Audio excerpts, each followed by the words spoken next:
नमस्कार दोस्तों, junior added शिक्षक भर्ती में अच्छी खबर यहाँ पर ये है कि शासन से जो है आदेश हुआ है अधिकारियों को, जो भर्ती से संबंधित अधिकारी हैं जिनको प्रोसेस को आगे बढ़ाना है, जिसको यहाँ पर पूरा जो आरक्षण का जो भी रूल है उसका अनुसरण करते हुए शासन को प्रस्ताव भेजा जाना है।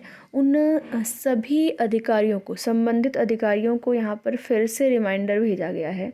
आप देखेंगे कई बार ये प्रक्रियाएं हो चुकी हैं और कहीं न कहीं अधिकारी जो हैं इसमें एक तरह से देखा जाए तो अपने मन की चीज़ें कर रहे हैं, लेकिन यहाँ पर शासन ने सख्त निर्देश दिया है 29 तारीख तक का।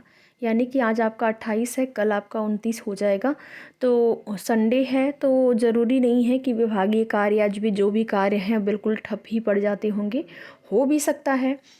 तो 29 तारीख को अंतिम डेट उनको दिया गया है कि 29 तारीख तक आप जो प्रस्ताव है, जो भी चीज़ें हैं उसको तैयार करके भेज दीजिए, अन्यथा की स्थिति में उन पर जो है कार्रवाई की जाएगी।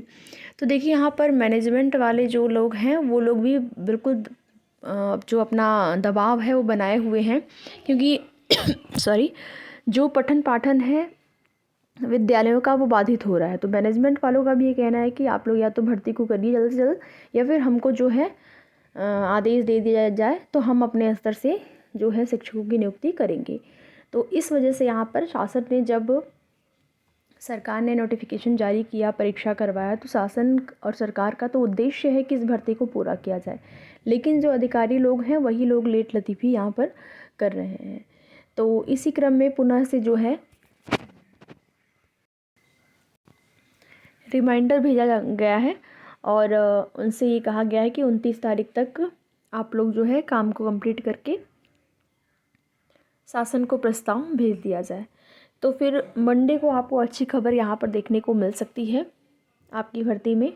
बाकी आप देखेंगे सीटों की संख्या को लेकर जो भी चीज़ें हैं, या फिर माननीय न्यायालय में जो वहाँ पर आपने देखा है जवाब लगाया गया है, उसमें पोस्ट की संख्या 1897 है, ठीक है, जिसमें सहायक अध्यापक और प्रधानाध्यापक दोनों के ही पद आते हैं।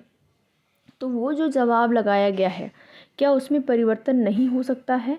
तो देखिए यही चीज़ें हैं, ये किस तरीके से अगर आरक्षण का जो रूल यहाँ पर लगाना है, अगर वो नहीं फुलफ़िल होता है, किस तरीके से आरक्षण का नियम लगाना है, अगर वो नियम नहीं लग पाता है इन 1897 सीट पर, तब तो आपकी सीटें बढ़ जाएंगी, लेकिन अगर लग जाएगा तो फिर हो सकता है उतनी ही सीटें रहें।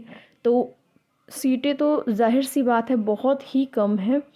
बाकी अब क्या होता है, पहले से कोई भी चीज़ें अनुमान लगा पाना थोड़ा सा यहाँ पर सीटों को लेकर मुश्किल है, क्योंकि कई बार आप देखेंगे कि सीटों में वृद्धि को लेकर भी प्रयास किया गया है।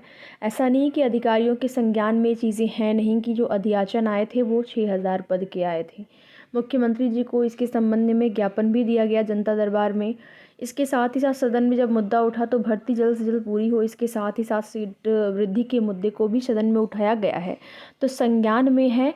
बाकी सीटों की संख्या को लेकर भी शासनादेश का वेट ही करना पड़ेगा। आप लोगों को पहले से ही एक उम्मीद बना लेना, फिर बाद में सीटें न बढ़ें तो ये भी एक बड़ा दुख होता है अभ्यर्थियों को। तो अगर आप आगे किसी भी भर्ती की तैयारी कर रहे हैं तो आप साथ में करते रहिए, बिल्कुल एक के ही भरोसे नहीं बैठना है। टीआरई 4 भी आ रहा है आपका, बिहार शिक्षक भर्ती, तो उसमें भी आप उसकी तैयारी करते रहिए, क्योंकि अगर 1894 सीटें रहती हैं तो बहुत ही हाई कट ऑफ आपकी भर्ती में जो है वो जाएगी। बस अच्छी खबर ये है कि बार बार रिमाइंडर भेजा जा रहा है, तो इसका मतलब ये कंफर्म है कि आपकी भर्ती जल्द ही कंप्लीट होगी। बाकी राजनीति तो आपकी भर्ती में चली रही है, आप लोग देख रहे होंगे, कोई कुछ बताता है, कोई कुछ बताता है। अगर आप पिछले 4 से 5 दिन का हमारा वीडियो देखे होंगे तो मैंने हर वीडियो में आपको यही बताया है कि अभी तक जो शासन को प्रस्ताव है नहीं गया है। वहीं पर आप कई जगह, जैसे कुछ अभ्यर्थियों कमेंट आ रहे थे कि किसी चैनल वाले बता रहे हैं कि भेज दिया गया है, किसी चैनल वाले बता रहे हैं भेज दिया गया है, शासन को प्रस्ताव गया, आपको पता ही नहीं है। तो देखिए आखिर निकल कर यही चीज़ें सामने आई, प्रस्ताव नहीं भेजा गया, उसके बाद ही नहीं भेजा गया, तभी तो रिमाइंडर यहाँ आया हुआ है। तो ये तो आप भी समझ पाएंगे, रिमाइंडर आने का मतलब ये है कि शासन को प्रस्ताव नहीं भेजा गया है। तो जो भी जानकारियाँ आपको दी गई थी बिल्कुल ऑथेंटिक थी, जिसमें कि आप आज ये देख रहे हैं, चूँकि ऑफिशियल नोटिस जो है वो इसके संबंध में आई हुई है, जो रिमाइंडर भेजा गया है उसके संबंध में। ठीक है, तो 29 तारीख का टाइम उनको दिया गया है। तो ये शासन से आदेश हुआ है आपकी भर्ती में सीट वृद्धि पर जो भी चीज़ें हैं। अभी तो अगर आप जवाब को देखेंगे, माननीय न्यायालय के में जो जवाब लगाया गया है अधिकारियों की तरफ से, अगर उस जवाब को देखेंगे तो उसके आधार पर 1894 ही। बाकी अगर आरक्षण के नियम को ये लोग लगाते हैं, उसमें इतने पद पर आरक्षण का नियम नहीं लागू हो पाता है, तो उस स्थिति में आपकी सीटें बढ़ने की पूरी संभावना भी रहेंगी। ठीक है, तो आगे की जो भी सूचना होगी उसके लिए जुड़े रहें हमारे साथ। वीडियो पसंद आए तो लाइक शेयर भी करें, और चैनल पर नए हैं तो चैनल को सब्सक्राइब भी ज़रूर करें। जो भी आगे की अपडेट होगी आपकी भर्ती संबंधित, आप सभी को उसकी जानकारी समय समय पर इस चैनल के माध्यम से मिलती रहेगी।